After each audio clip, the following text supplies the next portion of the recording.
no solamente por las condiciones ambientales y laborales, sino la paciencia para soportar algunas reflexiones que pudiéramos tener al respecto. El tema de la independencia, o el tema de los partícipes de la independencia, es bastante recurrente. Y siempre va a tener nuevas miradas, en tanto una reflexión que dice, ¿cierto?, que atañe básicamente a la memoria social, y la memoria social, de una u otra manera, es el factor determinante de la identidad de la nación. Pero esta memoria, de una u otra manera, sabemos que está instalada, igual que se instalan nuestros recuerdos, ¿verdad?, en donde nosotros recordamos dos tipos de situaciones: las situaciones que vivimos o bien las que creemos haber vivido, pero las asimilamos como experiencia. En este sentido, al igual que la memoria, cuando nosotros evocamos el pasado, hacemos una selección de situaciones. Cuando vamos completando, aparecen nuevas ideas. De tanto en tanto, para centrarnos en esto, resurge y se fortalece la siguiente situación. La independencia de Chile fue una situación, o fue un proceso de alta contradicción y básicamente de dos bandos en pugna, realistas y patriotas. Y por mucho que avance la historiografía, de tanto en tanto se nos recuerda eso, ya sea a través de la prensa, a través de los medios de comunicación o a través, ¿cierto?, de la escolarización que se hace a nuestros jóvenes. ¿Cuál es la idea? La idea es ver si efectivamente existía o no existía este clero patriota o este clero realista. ¿Existían o no existían estos dos bandos en pugna? Tal como señalábamos en la ponencia anterior, ¿cierto?, aparentemente había un bando que quería transformar una iglesia para poder encauzarla en un nuevo camino, en un nuevo contexto. En este contexto, hacia 1810, existía esta pugna, este reencauzamiento de la iglesia. Veamos, y aquí vamos a recordar algunas situaciones, ya para poder entender un poco esto. La iglesia, ¿desde cuándo está presente en términos de su estructura? Desde que llega, ¿cierto?, Valdivia y su hueste, desde 1540 más o menos en adelante, y durante gran parte de la época colonial, la organización, regulación y administración, ¿cierto?, constituyen elementos básicos de la unidad social. Se evita el desorden y al respecto es imprescindible entonces la colaboración de grandes agentes, particularmente la autoridad política y en este caso la autoridad eclesiástica. De esa manera, esta relación permite promover ciertos valores como obediencia, lealtad, ¿ya?, y sobre todo un aspecto esencial: fortalecer el rol moderador de la ley. La ley, efectivamente, es la que inscribe esta relación política, ¿cierto?, y eclesiástica. ¿Dónde se fundamentaba? Eso lo conocemos. Se fundamentaba por la vigencia del patronato eclesiástico. Se autorizaba, ¿cierto?, las designaciones papales para los representantes, pero también se financiaban las obras, las fundaciones, dotaciones, construcciones de iglesias, conventos, monasterios y hospitales. Se cobraba el diezmo, con el que se permitía costear los gastos en gran parte de la iglesia. La labor administrativa que cumple la iglesia también es notable. Lleva el registro único de los nacimientos, defunciones, matrimonios, suministra información necesaria para el control y administración de la población en los territorios americanos, incluso colabora en la proyección de las fundaciones de ciudades, ¿cierto?, y administración territorial. Ayuda de esta manera la Iglesia a consolidar el poder de la corona. Además, respecto de la población, pues se encargaba de la evangelización, de la educación e incluso actuaba como defensora de los indígenas, tal como lo estamos viendo hoy día con la enunciación de repente que hace la conferencia episcopal sobre el tema indígena.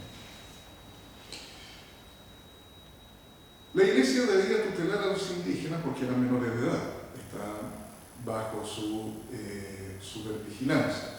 También, ¿cierto?, a través de la evangelización se permitía entonces ampliar el territorio.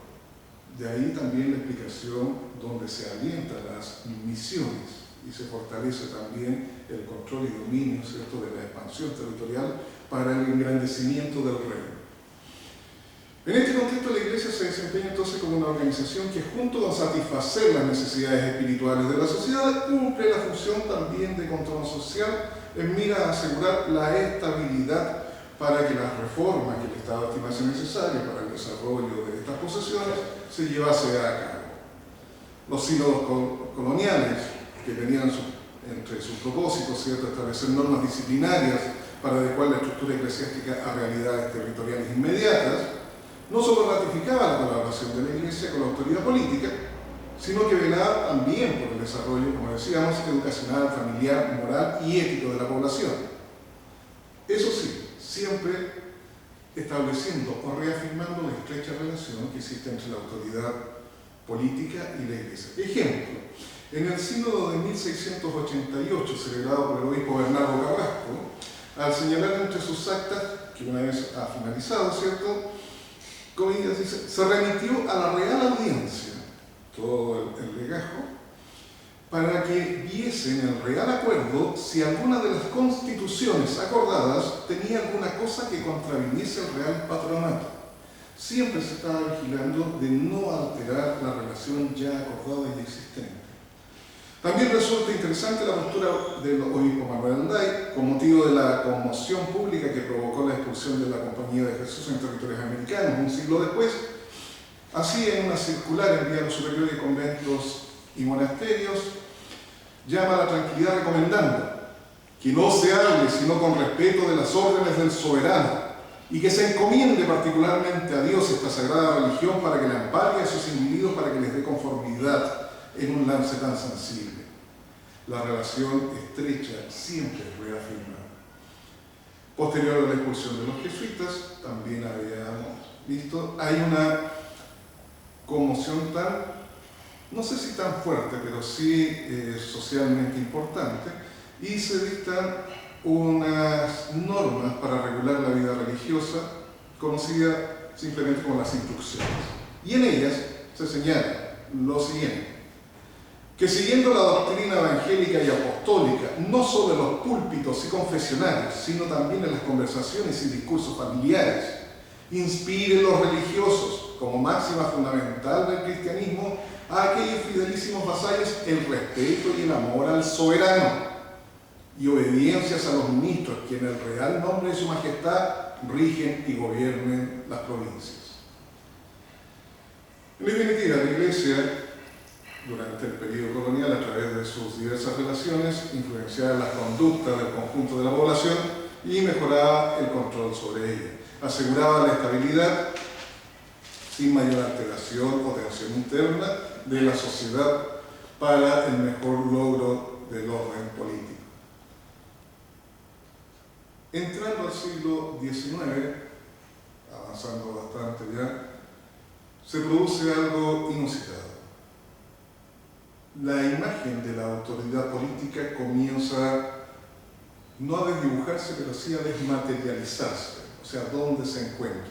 Producto de la invasión napoleónica de España, ¿ya?, y sumado a la carencia de la autoridad efectiva que pudiese responder, ¿cierto?, a las expectativas de la sociedad chilena, comienzan a aparecer diversas fórmulas de gobierno. Y el conjunto de la Iglesia, ¿qué es lo que va a hacer?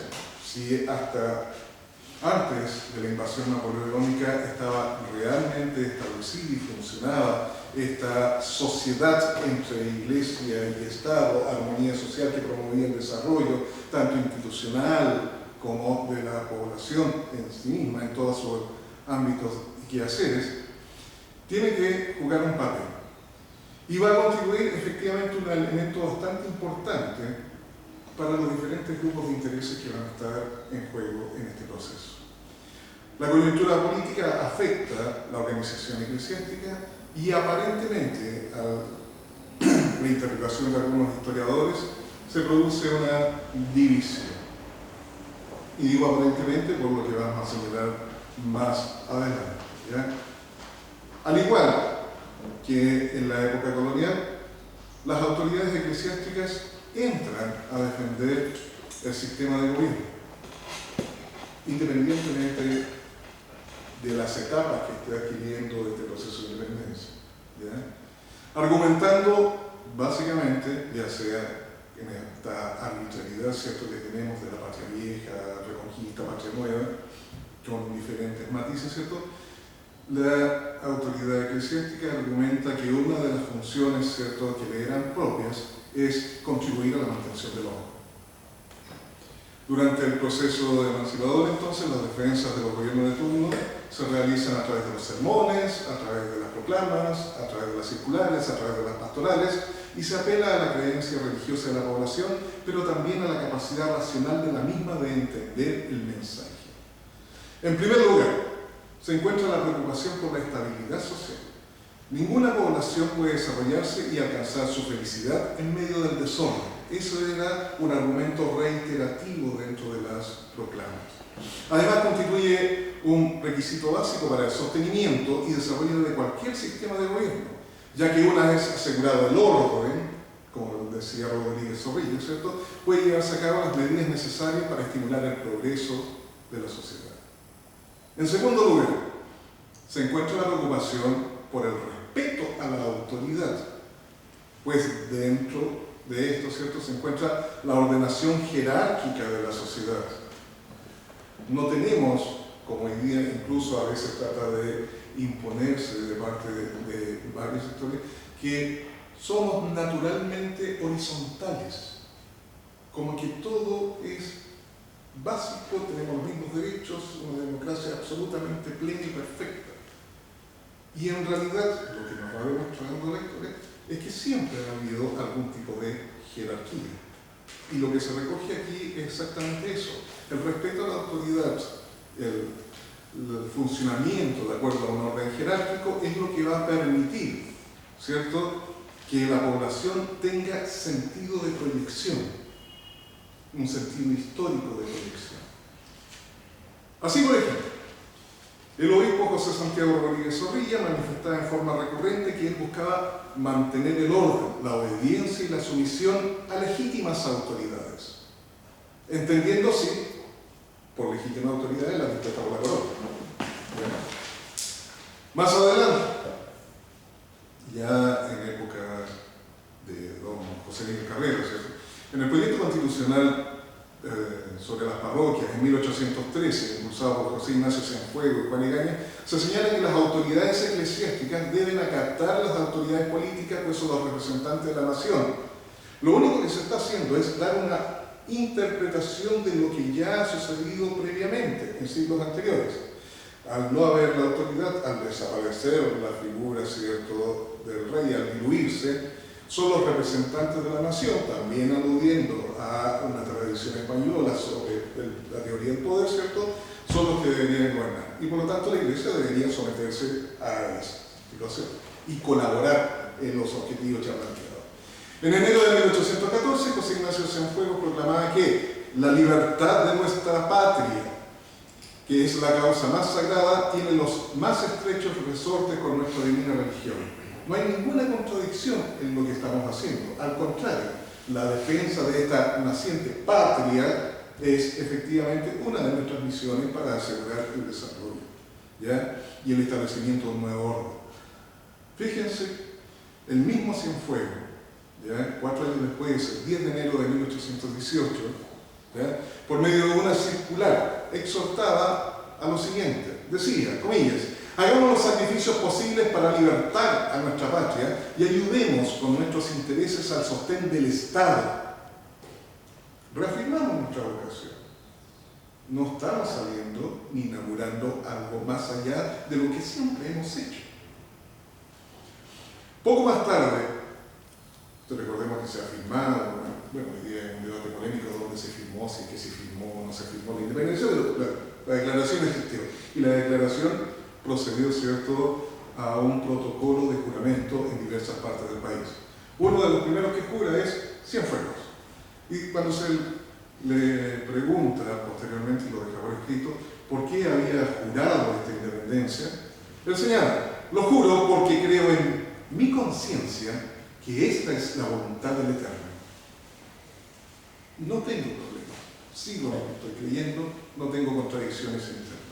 En relación con lo anterior, es posible afirmar entonces que en ningún caso, durante el proceso de independencia, se pretendió romper la unidad de la Iglesia. Por esta razón, las autoridades eclesiásticas, ya sea, y eso sí es válido, simpatizantes de uno u otro sistema de gobierno, incitaban siempre a mantener la obediencia, la disciplina interna y el respeto a la autoridad. Es por esto que todos los cambios que se produjeron al interior de la organización eclesiástica, sea en torno a la designación de las autoridades, la regulación de la vida interna, se realizaban de acuerdo siempre a la normativa legal existente.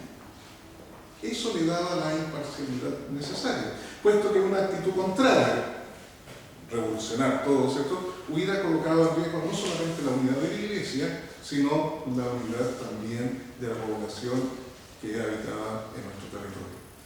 Al producirse la independencia política de España, las nuevas autoridades chilenas, ¿qué hacen? Conservan el modelo de relación entre el poder temporal y espiritual, continúa y se traduce, ¿cierto?, lo que es el patronato eclesiástico, ¿ya? Aunque de hecho la Santa Sede nunca reconoció tal prerrogativa, pero se llega a alguna aproximación, ¿cierto? Y finalmente, y conforme a la tradición, habría que señalar que luego de la independencia y hasta que se consolida la República, la Iglesia Católica va a colaborar de manera importante en el proceso de normalización institucional del país, evitando, ¿cierto?, incluso que el tema religioso fuera motivo de desencuentro. Eso, vuelvo a insistir, hasta que la República efectivamente se consolide. Pues desde 1860 en adelante, una vez consolidada, estos grupos de intereses comienzan a generar tensión y contradicción en otro proceso que va a terminar en el siglo XX. La gran conclusión: la Iglesia, desde que efectivamente se expande el cristianismo hacia América, ha colaborado por la construcción social. El hecho de que haya habido una independencia de la corona, que haya cambiado cierto orden, no significa que la Iglesia haya perdido su horizonte social. Contrariamente, sigue colaborando bajo los mismos principios que establece desde antiguo. El respeto a la autoridad es esencial. Y lo segundo, la unidad social también lo es. Por lo tanto, eso es lo que debe prevalecer en cualquier circunstancia. Comentario aparte, y a propósito de que el mes de septiembre siempre es significativo por muchas fechas, recuerdo que hace algunos días, no es que sea extraño, pero no recuerdo en años cercanos que se haya hecho mención en un programa radio a las palabras del cardenal después del golpe de Estado. En ese momento tan dramático que estaba sucediendo, reitera esto mismo que estamos señalando acá. Para salir del trance, ¿qué es lo que hay que hacer? Confiar en la autoridad y no romper la unidad. El reconforto espiritual y la reflexión nos posibilitará salir más adelante. Bueno, lo dijo con otras palabras, pero esa es más o menos la idea. En definitiva, no es que estemos hablando de gatopardismo, es decir, que hemos cambiado todo para que nada cambie, pero sin duda, para entender parte del proceso de la historia de Chile, de no solamente la generación de la República, sino cómo hemos llegado a ser lo que somos, indudablemente la historia de la acción eclesiástica en su relación con el Estado es absolutamente importante. Si no, caemos, vuelvo a decir, en este eslogan periodístico de cleros realistas, cleros patrióticos, curas guerrilleros, etcétera, etcétera. Y no es tan así. No es tan así. Siempre hay, dentro de la diversidad que puede formar un grupo humano y también la Iglesia, hay una unidad que se ve. Y esa unidad se proyecta socialmente. Eso.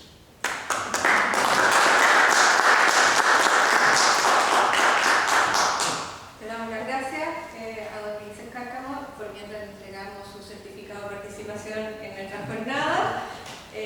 ¿Alguna consulta? Aprovechen. Don Carlos, por favor. A ver si no he entendido mal, Ulises. Su tesis es: no se puede hablar de curas realistas y curas patriotas, sino que se tiene que hablar de curas respetadores del orden establecido. Pero muy bien, entonces, como acabo, así lo entendí yo, antes y después de la independencia hay una actitud básica: el respeto a la autoridad.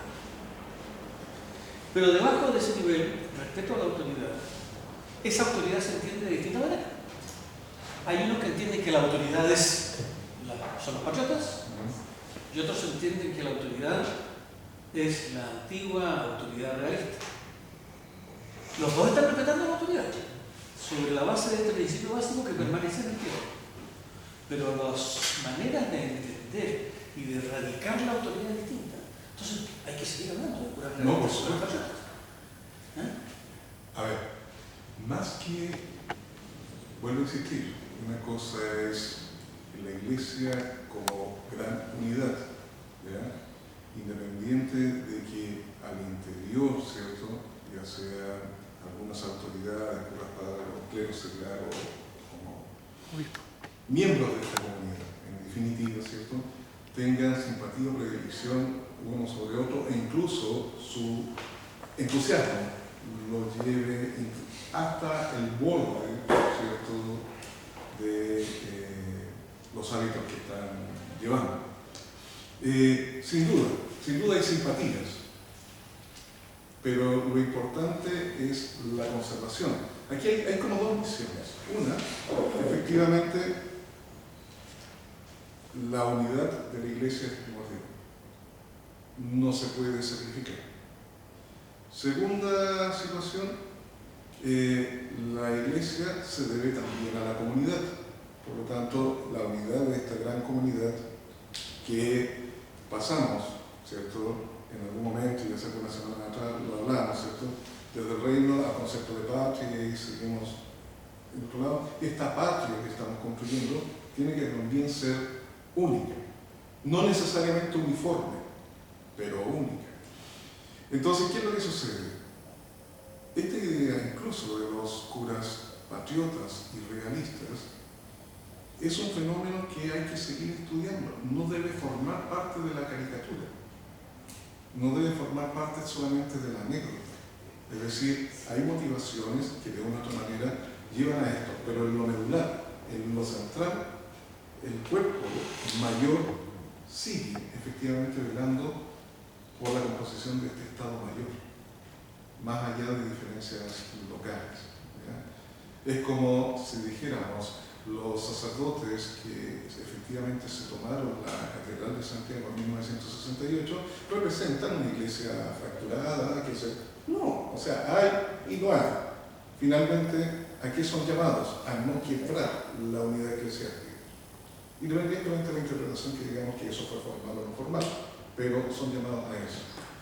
Aquí pasa exactamente lo mismo. Rodríguez Zorrilla se le exilia en un determinado momento, después regresa con otras autoridades, pero nadie cuestiona su autoridad. ¿Ya? Lo que se cuestiona es su accionar. Ahora, ¿qué es lo que sucede? Y eso es motivo ya de estudios posteriores, es cómo esta realidad local que nosotros empezamos a descubrir y que hay que seguir profundizando, se enmarca también dentro de una realidad mayor. ¿Por qué? Porque también la Santa Sede, al mismo tiempo que estamos describiendo esto, está apoyando a nuestro bien amado Fernando VII. y desdeña todo lo que pudiera estar pasando precisamente en estos reinos. Y posterior a la declaración de la independencia, nuevamente hay declaraciones también de la Santa Sede, pronunciándose no con agrado de lo acontecido. Pero vuelvo a insistir, la idea central de esto es instalar, por lo menos, esta idea de que la Iglesia efectivamente acompaña, y no solamente acompaña, sino que fomenta y sienta las bases de la constitución de los. Por favor, Gonzalo. Sí, en relación a la observación que hace el profesor Carlos Salinas, sí. A ver, da la impresión de que durante la Guerra de Independencia, la Iglesia juega precisamente como parte de la sociedad, se ve dividida en una guerra que termina siendo una guerra civil, no es una guerra entre españoles y chilenos, sino que es una guerra en donde Rodríguez Zorrilla nació en Santiago y es realista. Y vamos a ver a Andreu, que nació en Tarifa y que en Andalucía, y que va a ser partidario férreo del proceso de independencia. Está claro de que el clero dentro de la sociedad se ve involucrado en un conflicto de ese calibre, incluso esa división llega a las mismas órdenes. Tenemos los franciscanos de Chillán, que son particularmente realistas, y otros que no, y división dentro de las mismas órdenes. Pero sin duda la Iglesia se ve afectada por ese conflicto, a tal punto de que se ve hasta descabezada. Rodríguez Zorrilla va a ser exiliado, pero su autoridad no se le va a reconocer efectivamente, y por eso está exiliado. Es decir, Cienfuegos pretende ocupar el cargo, pero después la misión Musi se da cuenta de otra cosa y lo deja en el aire. Va a tener que llegar Vicuña a reordenar y a reunificar una situación que estaba abiertamente por las propias autoridades civiles también dejada en un marasmo de casi 30 y tantos años. Es decir, no hubo visitas pastorales sino durante 34. La primera que hace Vicuña es 37 años después de la anterior. En otras palabras, la Iglesia se ve fuertemente afectada por el conflicto de la independencia y me da la impresión de que realistas, es decir, yo creo que hay que acabar más bien con la caricatura de realistas y de independentistas en el sentido de chilenos y españoles, y entender de que es un conflicto más bien civil y que la Iglesia es parte de la sociedad y se ve duramente afectada por esa situación y que van a tener que ser otro Valdivieso fundamentalmente el que comience a reorganizar una Iglesia que estaba en gran medida en el suelo. Es mi impresión. Marcial, Misael, Sí, en lo personal creo que la lectura hecha por Carlos y por Gonzalo van configurando un escenario de época, pero también es la lectura que yo hago historiográficamente del momento. Durante el último tiempo hemos sido partícipes de una influencia muy fuerte de lo que llamamos historia social, que es un poco donde yo veo la teoría tuya. Tenemos los últimos 5 premios nacionales, vienen un poco de esa historia social. Ahora, si yo lo miro desde el punto de vista de la historia de las ideas, podría efectivamente dejar las caricaturas de lado, y también si yo lo miro desde el punto de vista de la historia cultural, también yo podría romper eso y dedicarme a otro tipo de elementos para poder también romper esta caricatura. Es interesante, pero por hacer, porque seguimos enclavados, como decía Carlos, lo que conversaba Carlos, lo que hablábamos nosotros en línea, seguimos enclavados en los decimonónicos que nos instalan una estructura de lectura de la historia de la Iglesia, es decir, perdón, de la historia de Chile. Y esa lectura que nosotros hacemos a la historia de Chile, hoy día se hace una relectura casuística a la luz del mundo social en una vertiente de estratificación social de lucha permanente. Entonces, es muy interesante porque tienes una lucha realista y una lucha patriota, que es muy proclive a el último momento que se junta con el siglo XIX de la lectura de la historia de Chile. Y esa es una discusión que viene, por eso que yo me gusta la posición que tú tomas en cuanto a tu lectura, porque das cuenta que hay que romper un poco el esquema, que obviamente a los que hemos trabajado ciertas temáticas de estas nos han llevado a que nosotros tengamos que decir algo en pie de página que se dijo, pero no es tan así. Se rompe. Se rompe porque, como lo dijo Tomando Brodel, este país anquilosado, este país que está perdido en la dimensión geográfica, sin ser un determinista, aunque Brodel lo plantea, nos hace mirarnos muy hacia nosotros mismos, ¿ya? Y todavía no hemos sido capaces de dar ese paso de cambio.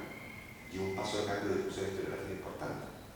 Y no lo vamos a seguir dando si nosotros seguimos diciendo lo que todavía quiere que otros digan que nosotros digamos. Me van a disculpar, pero nos están viendo la sala